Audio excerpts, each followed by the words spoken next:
ദുബായിലെ അമ്പരചുംബികളായ കെട്ടിടങ്ങളെ പറ്റി മാത്രമേ നിങ്ങൾ കണ്ടിട്ടുള്ളൂ, കേട്ടിട്ടുള്ളൂ അല്ലേ? എന്നാൽ ദുബായിൽ ഒരു ഇടമുണ്ട്, ബർദുബായിൽ അൽസിഫ്.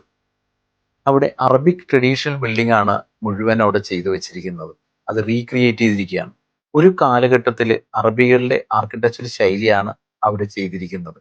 ദുബായിലെ ഭരണാധികാരികൾ അതിമനോഹരമായ രീതിയിലാണ് അവിടെ റീക്രിയേറ്റ് ചെയ്തിരിക്കുന്നത്. അത് നമുക്ക് കാണുമ്പോൾ തന്നെ മനസ്സിലാകും ഒരു കാലഘട്ടത്തിൽ ഇവരുടെ ജീവിത രീതികളും അവരുടെ ആർക്കിടെക്ചർ ശൈലി. തീർച്ചയായിട്ടും ഞാൻ 87, 88 കാലഘട്ടങ്ങളിൽ ഖത്തറിലുള്ള കാലം എൻ്റെ ഓർമ്മയിൽ തെളിഞ്ഞു. ഞാൻ കൂടുതൽ കണ്ടിരിക്കുന്നത് ഖത്തറിൽ ആ കാലത്ത് മുഴുവനും ഈ രീതിയിലുള്ള നിർമ്മിതികളായിരുന്നു.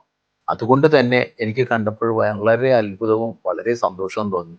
ഞാൻ എൻ്റെ വീട്ടിലേക്ക് തിരിച്ചെത്തിയതിന് ശേഷം ഞാൻ പേനയും പെൻസിലും എടുത്ത് ഒറ്റ ഇരിപ്പിന് വരച്ച് തീർത്തതാണ് എൻ്റെ മെമ്മറിയിൽ നിന്ന് ആ ഭാഗങ്ങൾ അത്രയും. ആ ഓർമ്മകളാണ് ഞാൻ നിങ്ങളോട് പങ്കുവെക്കുന്നത്.